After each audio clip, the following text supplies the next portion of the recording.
Hello बच्चों, good morning to you all my medical aspirants. How's you doing? How's your family going and your study too? कैसा चल रहा है पढ़ाई और सब कुछ अच्छा चल रहा है? Okay, yes. Okay, so today we are going to start our new topic, that is processes of recombinant DNA technology. मतलब recombinant DNA technology को यूज़ करने में कौन कौन से हमारे प्रोसेसेस का इस्तेमाल होता है. तो हम देखते हैं सबसे पहले जो रिकॉम्बिनेंट डीएनए टेक्नोलॉजी होती है इसमें कुछ सेवरल स्टेप्स यूज किया जाता है, जैसे कि हमारे आइसोलेशन ऑफ डीएनए, मतलब एक स्पेसिफिक सीक्वेंस को हमें क्या करना होगा, डीएनए को आइसोलेट करना, फिर डीएनए का फ्रेगमेंट्स बनाना किसका यूज करके, रेस्ट्रिक्शन इंडो न्यूक्लियेजेस को यूज करके, देन फिर हम आइसोलेट करते हैं जो भी हमारा डिजायर्ड क्या होता है, डीएनए फ्रेगमेंट होता है, और उसके बाद देन हम क्या करते हैं, लाइगेट करते हैं डीएनए फ्रेगमेंट को किसके अंदर, हमारे वेक्टर के अंदर. फिर हम ट्रांसफर करते हैं जो भी हमारा रिकॉम्बिनेंट डीएनए बन चुका होता है वो किसके अंदर, होस्ट के अंदर. मतलब सबसे पहला स्टेप हमारा क्या था, रिकॉम्बिनेंट, सबसे पहले एक स्पेसिफिक सीक्वेंस को आइडेंटिफाई करना एंड देन उसको आइसोलेट कर लेना डीएनए से. फिर डीएनए को फ्रेगमेंट्स में तोड़ लेना, फ्रेगमेंट्स में तोड़ने के बाद किसके यूज से, तो रेस्ट्रिक्शन एंडोन्यूक्लियस के हेल्प से. एंड देन उस आइसोलेटेड जो भी हमारा डीएनए फ्रेगमेंट है उसको हम क्या करते हैं, आइसोलेट कर लेते हैं. फिर डीएनए फ्रेगमेंट को लाइगेट कर देते हैं, किसका इस्तेमाल यूज करके, सॉरी वेक्टर के अंदर, एंड देन इस ट्रांसफर कर देते हैं इस रिकॉम्बिनेंट डीएनए को किसके अंदर, हमारे होस्ट सेल के अंदर. और होस्ट सेल के अंदर जाकर के क्या करते हैं, इसकी कल्चरिंग कर देते हैं होस्ट सेल के अंदर, और लार्ज स्केल पे हम प्रोडक्शन कर पाते हैं जो हमारा रिकॉम्बिनेंट डीएनए को बनाना है. और देन जो हमारा बन जाता है तो हम एक्सट्रैक्शन कर लेते हैं जो भी हमारा डिजायर्ड उससे प्रोडक्ट होता है. तो हम कुछ और इस स्टेप्स को डिटेल में देखते हैं. सबसे पहला है हमारा isolation of the genetic material. हम डीएनए को आइसोलेट कैसे करते हैं, तो याद करते हैं न्यूक्लिक एसिड के बारे में. न्यूक्लिक एसिड क्या होती है, हमारी जेनेटिक मटेरियल होती है. हर ऑर्गेनिज्म में हमारा क्या पाया जाता है, nucleic acid, without any exception. तो मेजोरिटी ऑफ द ऑर्गेनिजम्स में क्या होता है, हमारे डीएनए ही पाए जाते हैं. तो डीएनए को कट करने के लिए हमें सबसे पहले क्या चाहिए होगा, एक रेस्ट्रिक्शन एंजाइम चाहिए होगी जो कि डीएनए को क्या करेगी, कट करेगी. वो कैसी होनी चाहिए, एकदम अपने प्योर फॉर्म में होनी चाहिए, कोई भी अदर मैक्रोमोलिक्यूल से फ्री होनी चाहिए. तो डीएनए जैसा कि हमें पता है कि वो किसके अंदर इनक्लोज्ड होती है, हमारे न्यूक्लियर मेम्ब्रेन के अंदर वो प्रेजेंट, मतलब न्यूक्लियस के अंदर न्यूक्लियर मेम्ब्रेन की उसकी कवरिंग होती है और उसके अंदर वो डीएनए हमारा प्रेजेंट होता है. तो सबसे पहले हमें क्या करना होगा, उस सेल को पहले ओपन करना होगा, उसको तोड़ना होगा, ताकि हम उसमें से क्या कर सकते हैं, डीएनए को निकाल सकते हैं, या फिर कोई और अदर मैक्रोमोलिक्यूल जैसे कि RNA, proteins, polysaccharides and lipids also. तो ये हमारे कैसे होगा, तो उसको हम क्या करेंगे, ट्रीट कर देंगे जो भी बैक्टीरियल सेल या प्लांट सेल या एनिमल सेल है, टिश्यू को एंजाइम से. कैसे एंजाइम से, तो लाइसोजाइम बैक्टीरिया के लिए यूज करते हैं, सेलुलोज किसके लिए यूज करते हैं, प्लांट सेल्स के लिए यूज करते हैं, एंड काइटिनेज किसके लिए यूज करते हैं, हमारे फंगस के लिए यूज करते हैं. तो जैसा कि आपको पता है जो जीन्स होते हैं वो क्या होते हैं, हमारे लोकेटेड होते हैं DNA molecules, long DNA molecules पे ये हमारे जीन्स जो होते हैं लोकेटेड. तो इसमें हमारे क्या होता है, वो इंटरवाइंड फैशन में जो कि हमारे प्रोटीन्स के, कौन से प्रोटीन्स है हमारे डीएनए की बाइंडिंग करती है, ये रहा हमारा प्रोटीन, ये रहा डीएनए का सेगमेंट. तो इस तरीके से क्या होता है, पूरा हेलिकल स्ट्रक्चर बना रहता है. मतलब ये मेरा हाथ है, इसके ऊपर ये इस तरीके से पूरा, जैसे एक स्नेक कैसे होता है, एक ब्रांच पे जैसा लिपटा होता है उस तरीके से. तो वो हिस्टोन्स प्रोटीन पे क्या होता है, लटके होता है. और हिस्टोन प्रोटीन हमारे कैसे थे, ऑक्टामर शेप के थे, ठीक है. और H1 प्रोटीन क्या कर रही थी, वो साइड चेन उसकी बाइंड कर रही थी, है ना. तो जो आरएनए होते हैं उसको रिमूव करने के लिए हम किसका यूज करते हैं, तो राइबो न्यूक्लियस का. और जो प्रोटीन्स होते हैं उसको रिमूव करने के लिए किसका यूज करते हैं हम लोग, प्रोटीएज का. और जो और भी अदर मॉलिक्यूल्स अगर प्रेजेंट है तो उसको हम कैसे रिमूव करते हैं, तो एक अब या तो हम क्या करते हैं, उसको एप्रोप्रिएट तरीके से ट्रीटमेंट देते हैं, और प्यूरिफाइड डीएनए जो होती है अल्टीमेटली उसको प्रेसिपिटेट उसका बनाया. प्रेसिपिटेट मतलब कि वो इकट्ठा हो जाती है, लाइक दही के फॉर्म में जमना उस तरीके से, और जिसमें चिल्ड एथेनॉल को ऐड करके. तो ये हमें कैसे देखने को मिलेगा, तो एक फाइन थ्रेड्स के फॉर्म में, मतलब धागे जैसा ये देखने को मिलेगा सस्पेंशन फॉर्म में. जैसे कि यहाँ पे डीएनए को दिखाया गया है कैसे वो स्पूलिंग के थ्रू रिमूव आउट हो रही है, कैसे वो थ्रेड फॉर्म में निकलना शुरू हो जाती है, ठीक है. तो डीएनए जो होता है अल्टीमेटली क्या कर लेता है, प्रेसिपिटेट बना लेता है, और वो थ्रेड लाइक स्ट्रक्चर फॉर्म में वो हमें दिखना शुरू हो जाती है. तो फिर आगे हम देखते हैं। तो डीएनए को हम नेक्स्ट स्टेप में क्या करेंगे, हम डीएनए के स्पेसिफिक लोकेशंस को कैसे कट करेंगे। तो रेस्ट्रिक्शन एंजाइम जो क्या करते हैं, यही डाइजेशन का काम करता है, मतलब इसको हम लोग कट करने के लिए इसी का यूज करते हैं। तो फिर हम प्यूरिफाइड डीएनए को क्या करते हैं, इंक्यूबेट करते हैं डीएनए मॉलिक्यूल्स के साथ, रेस्ट्रिक्शन एंजाइम के साथ डाल करके, और ऑप्टिमल कंडीशंस में हमारा चाहिए होता है ये स्पेसिफिक एंजाइम को वर्क करने के लिए। जैसे कि एग्रोज जेल इलेक्ट्रोफोरेसिस क्या कर रही थी, तो वो चेक कर रही थी हमारे जो प्रोग्रेशन है रेस्ट्रिक्शन एंजाइम डाइजेशन उसने किया या नहीं किया। इससे यही पता चल रहा था कि जो हमारे डीएनए के फ्रेगमेंट्स है वो अलग अलग हो रहे हैं या नहीं हो रहे, साथ में ही तो नहीं है, वो भी चेन फॉर्म में नहीं है, तो हमारा ये क्या कर रहा है, रेस्ट्रिक्शन एंजाइम को ही टेस्ट कर लेता है। तो डीएनए जैसा कि हमें पता है कि ये कैसी होती है, नेगेटिवली चार्ज मॉलिक्यूल होती है, तो ये किसकी तरफ मूव करेगी, पॉजिटिव इलेक्ट्रोड, जिसको हम लोग एनोड बोल रहे थे।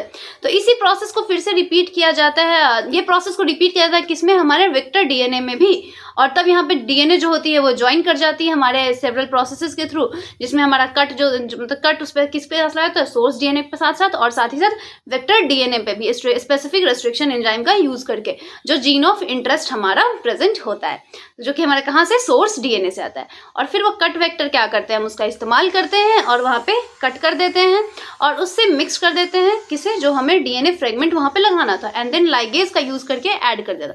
इसकी वजह से हमें देखने को क्या मिलता है, तो हमारा रिकॉम्बिनेंट डीएनए फाइनली बन गया है।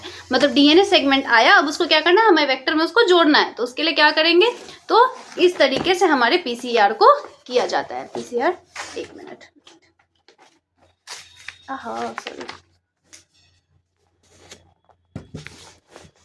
ये हमारे इस तरीके से पीसीआर का फॉर्मेशन होता है। मतलब सबसे पहले आपके ये चेन्स है, फिर उसका यहाँ पे क्या किया गया है, रेस्ट्रिक्शन एंजाइम को कट कर दिया गया, एंड देन फिर ज्वाइन कर दिया गया, एंड देन हमारा बन गया। तो एक एक करके अब इसको भी समझ लेते हैं। तो सबसे पहले कौन से रीजन को हम एम्पलीफाई करना है, मतलब किसकी नंबरिंग को यहाँ पे बढ़ाना है, तो डबल स्ट्रैंडेड डीएनए, तो हीट सबसे पहले करेंगे, तो यहाँ से क्या होंगे, हमारा डीनेचुरेशन हो जाएगा हीट करते ही, फिर एनीलिंग की जाएगी, जो कि हमारे क्या होंगे, प्राइमर्स आकर के वहाँ पे जुड़ जाएंगे, एंड देन फिर डीएनए पॉलीमरेज, जिसको हम लोग टैग पॉलीमरेज उसमें आएगा, और डीऑक्सी न्यूक्लियोटाइड्स, और वो क्या करेंगे, वहाँ पे एम्पलीफाइड हो जाएंगे, और बिलियंस ऑफ टाइम वो क्या करेंगे, एम्पलीफाई करेंगे। 30 साइकिल्स इसमें रिपीट होते हैं उसके एक्सटेंशन के लिए, और देन इसी को हम लोग क्या बोलते हैं, पीसीआर, पॉलीमरेज चेन रिएक्शन, जिसमें हर साइकिल में क्या होता है, 3 स्टेप होता है, डीनेचुरेशन, प्राइमर एनीलिंग और एक्सटेंशन ऑफ प्राइमर्स। तो ये 2 प्रोसेस होता है, ठीक है। अब 3 प्रोसेस होता है। अब इसी के बारे में देख लेते हैं थोड़ा सा डिटेल में कि कैसे हमारे जीन ऑफ इंटरेस्ट का एम्प्लीफिकेशन हो रहा है यूजिंग पीसीआर टेक्निक। तो पीसीआर को किसने डिस्कवर किया था, तो कैरी म्यूलिस ने किया था 1983 में। और पीसीआर किसके लिए स्टैंड करती है, तो पॉलीमरेज चेन रिएक्शन। इस रिएक्शन में क्या होता है, तो आपके मल्टीपल कॉपीज आपके डीएनए के बनते हैं, या फिर कह सकते हैं हाँ जीन के बन रहे होते हैं, जो भी हमारा इंटरेस्ट होता है। तो ये इन विट्रो होता है, इसमें 2 प्राइमर सेट्स का हम यूज करते हैं। एक स्मॉल होता है जो कि केमिकली सिंथेसाइज्ड ओलिगोन्यूक्लियोटाइड्स होते हैं, जो कि कॉम्प्लीमेंट्री होते हैं हमारे डीएनए के। और जो हमारा दूसरा कौन काम कर रहा होता है, तो हमारे एंजाइम डीएनए पॉलीमरेज।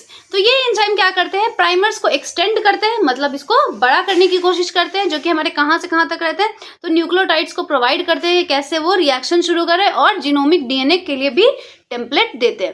फिर हमारे प्रोसेस ऑफ रेप्लिकेशन जो होता है डीएनए का, यहाँ पर रिपीट होता है बहुत बार। देन हमारा डीएनए का सेगमेंट क्या होता है, एम्पलीफाई हो जाता है, जो कि अप्रॉक्सीमेटली हमारा बिलियंस टाइम वो बढ़ जाता है। डेट इज 1 बिलियन कॉपीज बन जाती है, लगभग 1 बिलियन डीएनए बन रही है। ओके तो इस तरह के रिपीटेड एम्पलीफिकेशन जो होता है हमारा कैसे अचीव कर पाते हैं, तो हम लोग थर्मोस्टेबल का यूज करके, मतलब जो हमारा हीट हम देते हैं, लगभग आपके डीनेचुरेशन के लिए कितना चाहिए होता है, तो 95 डिग्री सेल्सियस चाहिए होता है आपके। फिर हाँ, एक्सटेंशन के लिए 72 डिग्री सेल्सियस की जरूरत पड़ती है, और आपके एनीलिंग के लिए 50 to 65 डिग्री सेल्सियस की जरूरत पड़ती है। तो डीएनए जो होता है, डीएनए पॉलीमरेज, इसको हम लोग कहाँ से निकाला है हमने, डीएनए पॉलीमरेज को थर्मस एक्वेटिकस में। तो जो कि हमारा एक्टिव रहता है पूरा हाई टेम्परेचर के भी दौरान, चाहे उसका डीनेचुरेशन करो डबल स्ट्रैंडेड डीएनए का, चाहे आप अनिलिंग करो, एक्सटेंशन करो, तो वो अपना क्या करता है, अपना डीएनए को लूज नहीं कर पाता है। मतलब हमें डीएनए जो हम यूज करेंगे वो कैसा होना चाहिए, थर्मोस्टेबल होना चाहिए, ताकि अगर हम जब डीजेनरेशन कर रहे हैं, मतलब 95 डिग्री सेल्सियस पे ये जब एक्सपेरिमेंट करा रहे हैं, तो वो इस चीज को क्या कर पाए, बर्दाश्त कर पाए, उसके अंदर चेंजेस ना हो। ठीक है, तो इसी तरीके से हमारे जो डीएनए फ्रेगमेंट्स क्या होते हैं, एम्पलीफाई हो जाते हैं, और जो भी हमारे डिजायर्ड होते हैं उसको हम लोग क्या करते हैं, लाइगेट कर लेते हैं, और फर्दर क्लोनिंग के लिए, फिर आगे के क्लोनिंग के लिए। फिर कुछ हमारे जो रिक्विसाइट्स होते हैं ना पीसीआर, जैसे कि टारगेट डीएनए या फिर जिसको हम लोग डिजायर डीएनए फ्रेगमेंट भी बोलते हैं, तो वो हमारा रेप्लिकेट होता है या फिर एम्पलीफाइड होता है। प्राइमर्स में भी हमारे जैसे एक फॉरवर्ड प्राइमर होते हैं और रिवर्स प्राइमर होते हैं, मतलब जो एक आगे की तरफ चलेगा और एक ऑपोजिट डायरेक्शन में चलती है। फिर हमारा डीएनए पॉलीमरेज एंजाइम है जिसको हम लोग टैक पॉलीमरेज बोलते हैं, क्योंकि ये थर्मल स्टेबल होता है, कोई भी थर्मल लायबल बैक्टीरिया से इसको बनाया जाता है। और साथ ही हमारे Mg2+, CaCl2, ये सब हमारे क्या करते हैं, आपके ट्राइफॉस्फेट्स को डीएनए से जनरेट होता है, जिसको हम लोग DATPase बोलते हैं, DGTPs और DCTPs। इस तरीके से आपका क्या हुआ, पीसीआर टेक्निक का हम यूज़ करते हैं। और कैसे हमारे डीएनए का अभी तक हम लोगों ने क्या किया, सबसे पहले हम लोगों ने स्टार्ट किया था कि कहाँ से किसी ऑर्गेनिज्म से ले रहे हैं, उसको बना रहे हैं। तो अब डीएनए की मल्टीप्लिकेशन कैसे हो रही है, तो वो हमारा पीसीआर के थ्रू होता है, मतलब पॉलीमरेज चेन रिएक्शन, और मिलियंस ऑफ डीएनए की कॉपीज इसमें हमारी बन जाती है। तो ये था आपका एम्प्लीफिकेशन। अब आते हैं बेटा इंसर्शन। मुझे मालूम है बहुत सारी चीज़ें शायद इस चैप्टर में नहीं भी समझ आ रही है, आई कैन अंडरस्टैंड दैट, लेकिन अगर शायद बोर्ड होता तो मैं और अच्छे से उसको ड्रॉ करके समझा पाती। आई गेट यू, बट ठीक है, गो विथ योर एनसीईआरटी। आपको पता है जितनी बार एनसीईआरटी को रीड करते हो you will get the knowledge, and आपको बायोलॉजी में नॉलेज की ज़रूरत है। इट्स नॉट कि बायोलॉजी को हम रट लेंगे तो हो जाएगा, नहीं बेटा, बिल्कुल ऐसा नहीं होता है, यू नीड नॉलेज। ओके, अब आते हैं, देखते हैं इंसर्शन हमारा रिकॉम्बिनेंट डीएनए का होस्ट के अंदर, मतलब होस्ट सेल या फिर ऑर्गेनिज्म के अंदर कैसे होता है। तो हमारे कुछ सेवरल मेथड्स हैं, मतलब जिसमें हमारे क्या होते हैं, लाइगेटेड डीएनए को इंट्रोड्यूस किया जाता है हमारे रिसिपिएंट सेल्स में। रिसिपिएंट सेल्स जो होता है बनाने के बाद क्या करता है, वो कॉम्पिटेंट, मतलब रिसिपिएंट जो सेल्स होता है जैसे ही वो बन जाते हैं तो वो कॉम्पिटेंट को रिसीव कर लेता है, और डीएनए जो प्रेजेंट होती है उसकी सराउंडिंग में उसको। तो ऐसे ही हमारे रिकॉम्बिनेंट जो डीएनए बेयरिंग जो हमारे क्या होते हैं, जीन रेसिस्टेंस होते हैं कुछ एंटीबायोटिक जैसे कि एम्पीसिलिन के लिए, तो एम्पीसिलिन को कहाँ ट्रांसफर कर दिया जाता है, तो हमारे इकोलाई सेल्स में। होस्ट सेल इसको ट्रांसफॉर्म कर लेता है, अपना एम्पीसिलिन रेसिस्टेंट सेल्स बन जाते हैं। अगर हम इसी को ट्रांसफॉर्म कर दें अगर प्लेट्स पे, तो जिसमें हमारा एम्पीसिलिन हो प्रेजेंट हो, तो ट्रांसफॉर्मेंट जो होंगे वो ग्रो कर जाएंगे, और अनट्रांसफॉर्म जो सेल्स होते हैं वो मर जाते हैं। तो हमें ये पता चल जाता है कि ट्रांसफॉर्म सेल्स हमें मिल गए, मतलब ट्रांसफॉर्म डीएनए वाले सेल्स हमें मिल जाते हैं। तो एम्पीसिलिन रेसिस्टेंस जीन के वजह से ही हमें एक बहुत ईजी तरीका हो जाता है कि हम सेलेक्ट कर पाते हैं कि ट्रांसफॉर्म सेल नॉन ट्रांसफॉर्म से कैसे अलग होता है, तो वो हमारा एम्पीसिलिन मीडियम से पता जाता है। तो एम्पीसिलिन रेसिस्टेंस जीन जो इस केस में क्या बोला जाएगा कि ये एक हमारा क्या रहा, सेलेक्टेबल मार्कर, मतलब उस चीज़ का हम यूज़ करते हैं, कोई भी ऐसी, मतलब कह सकते हैं एंटीबायोटिक रेसिस्टेंस का यूज़ करते हैं जो ग्रो करने के लिए। अंदर जैसे एम्पीसिलिन का यहाँ पे हमने किया तो उसको सेलेक्टेबल मार्कर बोला, अगर हमने केनामाइसिन का यूज़ किया होता तो उसको सेलेक्टिकल मार्कर बोला था, या फिर हम क्लोराम्फेनिकॉल को यूज़ कर रहे होते तो उसको हम लोग क्या बोलते हैं, सेलेक्टेबल मार्कर। तो इस तरीके से हमारा क्या होता है, सिलेक्टेबल मार्कर, जो ट्रांसफॉर्म डीएनए है उसको रहने देते हैं जिंदा, और जो नॉन ट्रांसफॉर्मेंट्स होते हैं उसे वहीं पे मार देते हैं, मतलब जो उन्होंने नॉन ट्रांसफॉर्म रहे। तो इस तरीके से हम सेलेक्ट भी हो जाता है। अब हम कैसे ऑब्टेन करेंगे जो हमारा फॉरेन जीन प्रोडक्ट हमारा बन चुका है। तो जैसे ही आप इंसर्ट कर रहे थे किसको, एलियन डीएनए पीस को क्लोनिंग वेक्टर के अंदर, फिर इसको ट्रांसफर कर रहे थे किसमें, बैक्टीरियल में या फिर प्लांट में या एनिमल सेल में, तो जो एलियन डीएनए है वो क्या हो रही थी, मल्टीप्लाई हो जा रही थी। तो ऑलमोस्ट हमारे सारे रिकॉम्बिनेंट टेक्नोलॉजी में जो अल्टीमेट एम होता है वो यही होता है कि हम प्रोड्यूस कर ले एक डिजायरेबल प्रोटीन। तो यहाँ पे ऐसा नीड क्या होगा कि जो रिकॉम्बिनेंट डीएनए है वो कैसा होना चाहिए, एक्सप्रेस्ड होना चाहिए, और जो फॉरेन जीन है वो भी इजिली क्या हो जाए, एक्सप्रेस्ड हो जाए हमारे एप्रोप्रिएट कंडीशंस में। और जो भी एक्सप्रेशन होगी फॉरेन जीन्स की हमारे होस्ट सेल में, उसमें क्या होगा, हमारा अंडरस्टैंडिंग, मतलब बेसिकली हमें समझ में आएगा, और जब हम उसको फर्दर टेक्निकल डिटेल्स में भी जब जाते हैं तो जैसे कि जब हम क्या करते हैं, किसी भी जीन को क्या करते हैं, जीन ऑफ इंटरेस्ट को जब क्लोन करते हैं और साथ ही ऑप्टिमाइज्ड कंडीशन में, तो इंड्यूस होता है इससे क्या, हमारा जीन का जो भी टारगेट प्रोटीन होती है उसकी एक्सप्रेशन, और देन इसको हम क्या कर सकते हैं, लार्ज स्केल पे भी प्रोडक्शन कर सकते हैं। तो क्या आप ऐसा कोई ऐसा रीजन सोच सकते हो कि क्यों ऐसी हमारे लार्ज स्केल प्रोडक्शन की जरूरत हुई, वाई? तो मान लेते हैं कोई अगर हमारा प्रोटीन इनकोड कर रहा है जीन एक्सप्रेशन, जो कि एक हेट्रोजेनस होस्ट है, तो इसको हम लोग क्या बोलते हैं, रिकॉम्बिनेंट प्रोटीन। ये जो सेल्स होते हैं ये क्या करते हैं, हार्बर करते हैं हमारे क्लोन जीन्स को, जो भी इनके लिए इंटरेस्ट होता है उसको स्मॉल स्केल्स पे लेबोरेटरी में ग्रो कर दिया जाता है, और जो भी कल्चर के लिए यूज है, मतलब आगे, और इसको फिर क्या करते हैं, यूज किया जाता है, जो भी हमारे डिजायर जीन प्रोटीन बन जाता है तो फिर उसको एक्सट्रैक्ट किया जाता है एंड देन प्योरीफाई किया जाता है सेपरेशन टेक्निक्स का यूज करके। जो सेल्स होते हैं वो ऑल्सो खुद को मल्टीप्लाई कर पाते हैं कंटिन्यूअसली कल्चर सिस्टम में, और जो इसमें मीडियम जो होता है उसको ड्रेन आउट कर लिया जाता है, मतलब बाहर निकाल लिया जाता है, और दूसरी साइड हमारा जो फ्रेश मीडियम होता है ऐड किया जाता है कंटिन्यूअसली, ताकि इसमें फिजियोलॉजिकली हमारा प्रोडक्शन होते रहे। ताकि हमारा एक्सपोनेंशियल फेज बना रहे। तो इस टाइप के कल्चरिंग मेथड क्या करते हैं, हमारा लार्ज नंबर ऑफ बायोमास, मतलब जो भी वेस्टेज निकल रहा है उस मास को भी निकालते जा रहे हैं, मतलब उस कल्चर को निकालते जा रहे हैं और न्यू कल्चर मीडिया हम ऐड करते जा रहे हैं ताकि हमारा प्रोडक्शन ना रुके, मतलब मशीन वर्क करते ही रहे। ठीक है, तो इस तरीके से हमारा फॉर्मेशन होते रहता है। तो इस तरीके से हम लार्जर बायोमास से क्या कर सकते हैं, लार्जर बायोमास हमारा लीड करता है हायर जो भी हमारा प्रोटीन का डिजायरेशन होता है वहाँ पे। अगर स्मॉल वॉल्यूम कल्चर्स अगर हमारे अप्रिशिएबल क्वांटिटीज ऑफ प्रोडक्ट्स को नहीं निकाल पाते हैं तो हम लोग लार्ज क्वांटिटीज को प्रोड्यूस करने के लिए एक बायो रिएक्टर्स को बनाया गया, जिसमें आपके नहीं भी तो 100 to 1000 लीटर्स आपके कल्चर प्रोसेस्ड हो सकते हैं, जो कि रिक्वायर्ड होता है किसके लिए, प्रोटीन की सिंथेसिस के लिए। ये बायो रिएक्टर्स कैसे होते हैं, तो वेसल्स होते हैं, इसमें रॉ मटेरियल जैसे कि बायोलॉजिकल कन्वर्टेड जो आपके स्पेसिफिक प्रोडक्ट है या फिर इंडिविजुअल एंजाइम्स को डाल दिया जाता है, साथ ही साथ माइक्रोबियल प्लांट, एनिमल और ह्यूमन सेल्स जो भी डिजायरेबल होती है उसको इंसर्ट उसमें डाल दिया जाता है। और बायोरिएक्टर क्या करती है, एक ऑप्टिमल कंडीशन देती है जिसमें हम लोग डिजायर्ड प्रोडक्ट को क्या करते हैं, ऑप्टिमम ग्रोथ कंडीशन में लाके, जैसे temperature, pH, substrate level, salt और विटामिन, ऑक्सीजन, ये सारी चीज़ों को मेंटेन करते हुए देन यहाँ से हम कैसे करते हैं, प्रोटीन को प्रोड्यूस करते हैं। तो यहाँ पे एक सिंपल स्टिर्ड बायोरिएक्टर टैंक आपको दिया गया हुआ है और एक आपके दिया हुआ है स्पार्क्ड स्टिर्ड टैंक बायोरिएक्टर, जो कि हमारा स्टेराइल एयर बबल्स भी वहाँ पे प्रेजेंट होता है।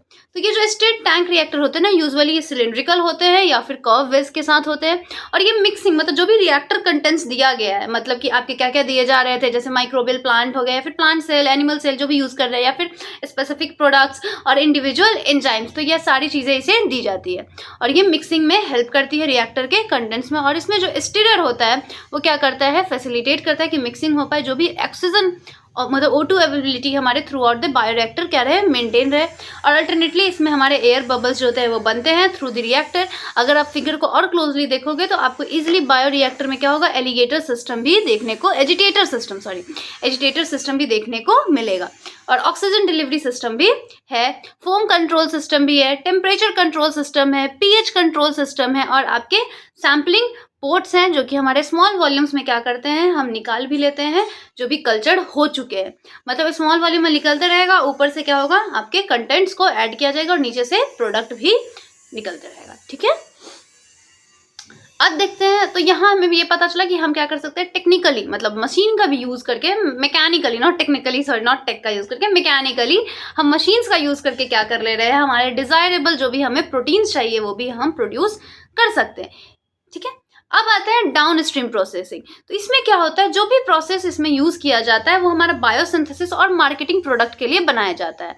तो इसमें जैसे ही हमारा बायोसिंथेटिक स्टेज कंप्लीट होने के बाद जो प्रोजेक्ट होता है वो जो प्रोडक्ट होता है वो जो हमारा क्या करता है, एक नंबर ऑफ सीरीज से फिर जाता है। जैसे कि ये मार्केटिंग में जाने से पहले इस प्रोडक्ट को पहले खत्म किया जाता है। ये प्रोसेस में क्या होता है, इसमें सेपरेशन किया जाता है और प्यूरिफिकेशन किया जाता है, मतलब जो भी अब बनेगा, जैसे कि आपके अगर इसको देखोगे तो डाउन स्ट्रीम प्रोसेसिंग इसी को बोला जाता है कलेक्टिवली। मतलब जो भी आपका सेपरेशन होते हैं, प्यूरिफिकेशन होते हैं मार्केटिंग में इस चीज़ को पहले भेजने से पहले, तो उसको हम लोग क्या बोलते हैं, डाउन स्ट्रीम प्रोसेसिंग। इसमें जो प्रोडक्ट होता है वो पूरा हमारे सुटेबल, इसमें प्रिजर्वेटिव्स डाले जाते हैं ताकि ये डिस्ट्रॉय ना हो।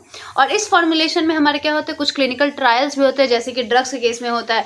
ड्रग्स को क्या किया जाता है, पहले ट्रायल किया जाता है कि हाँ ये इंसानों को मार तो नहीं रहा है, कोई ज़्यादा साइड इफेक्ट्स तो नहीं है, या फिर कोई एडवर्स इफेक्ट तो देखने को नहीं मिल रहा है। तो इस तरीके से ये वर्क करती है। फिर उसके बाद क्वालिटी कंट्रोल टेस्टिंग की जाती है, हर प्रोडक्ट की ये ज़रूरी होती है। तो डाउन स्ट्रीम प्रोसेसिंग जो होती है, ये क्वालिटी कंट्रोल टेस्टिंग हमारा ये प्रोडक्ट टू प्रोडक्ट वेरी करती है। जो भी प्रोडक्ट बन रही है वो उसके अकॉर्डिंग ये डिपेंड करती है। और इसी तरीके से इसका पूरा हमने क्या किया, रिकॉम्बिनेंट डीएनए टेक के थ्रू हमने कैसे किसी एक कह सकते हैं ड्रग्स को बनाया, एक नया फूड मटेरियल रेडी कर लिया, या फिर आपके जीन से हमने प्रोटीन पाउडर जो रेडी कर लिया। तो how it is possible due to this method. So this is all your DNA technology, मतलब जो हमने बायोटेक्नोलॉजी में पढ़ा। अब बायोटेक्नोलॉजी और उसके एप्लीकेशंस हम नेक्स्ट क्लास में शुरू करेंगे। हाँ, do your some few questions about it, जैसे कि प्लाज्मिड डीएनए क्या होता है, क्रोमोसोमल डीएनए क्या होती है, एक्सोन्यूक्लियस, एंडोन्यूक्लियस, तो ये तो याद ही होगा, इसमें तो मुझे नहीं लगता अब किसी को कोई प्रॉब्लम होगी। ठीक है। तो अगर हम समराइज कर ले कि कैसे हमने किया, तो सबसे पहले डीएनए आइसोलेट किया, फिर फ्रेगमेंटेशन कर लिया डीएनए का विथ रिस्ट्रिक्शन इंडोन्यूक्लियस। तो हमारे दो तरह के एंड्स बन सकते हैं, एक स्टिकी एंड्स बन सकते हैं और एक ब्लंट एंड बन सकते हैं। स्टिकी एंड्स कब बनते हैं, जब रिस्ट्रिक्शन इंडोन्यूक्लियस मतलब कहीं भी इनर सेगमेंट से जब कट करती है तो हमारा स्टिकी सेगमेंट का फॉर्म होता है, और अगर हमारा क्या करे एक्सोन्यूक्लियस काम करे तो हमारा ब्लंट एंड का फॉर्मेशन हुआ है। साथ ही साथ हमारे डिजायरेबल जीन को हम कैसे सेपरेट कर रहे थे, तो जेल इलेक्ट्रोफोरेसिस मेथड का यूज करके। फिर हम जब डीएनए की कॉपी को कैसे बढ़ा रहे थे, तो पीसीआर एम्पलीफिकेशन करके अब डीएनए की, और देन फाइनली हम क्या कर रहे थे, लाइगेट कर रहे थे, या फिर जो भी हमारा डिजायर्ड जीन है वेक्टर के साथ। फिर वो ट्रांसफॉर्मेशन कौन कर रहा था, हमारा होस्ट सेल आरडीएनए को, मतलब उसकी नंबर ऑफ कॉपीज को बढ़ा दे रहा था। और जब नंबर ऑफ कॉपीज बढ़ जा रहे हैं तो अब हमारे ये मार्केट प्रोसेसेस के लिए क्या कर सकते हैं, हम इसको यूज कर सकते हैं एज अ प्रोडक्ट। अब ह्यूमंस में पहले अगर कोई दवाई देनी होती है तो इसको पहले हम लोग टेस्ट करते हैं, उसके टेस्टिंग के बाद वो मार्केट में अवेलेबल कराई जाती है। तो ये एक बहुत ही लंबा प्रोसेस है, बुक में पढ़ना इजी है, 4 दिन में पढ़ सकते हैं, बट अगर कोई प्रैक्टिकली इसे कर रहा है तो it will take years to the person, बहुत सारे साल लग जाते हैं इस एक्सपेरिमेंट को करते हुए। So it's a lengthy process. तो आई होप कि शायद जितना मैंने बताया आप समझ गए होंगे। सो अगर नहीं समझ में आया, you can personally contact me, I will be there for you. Okay, so let's meet in the next class. बेटा जितना ज़्यादा क्वेश्चंस प्रैक्टिस करोगे, now your days are getting more and more closer to it, तो बेटा जितना questions practice करोगे that will good for you. And okay then bye, best of luck.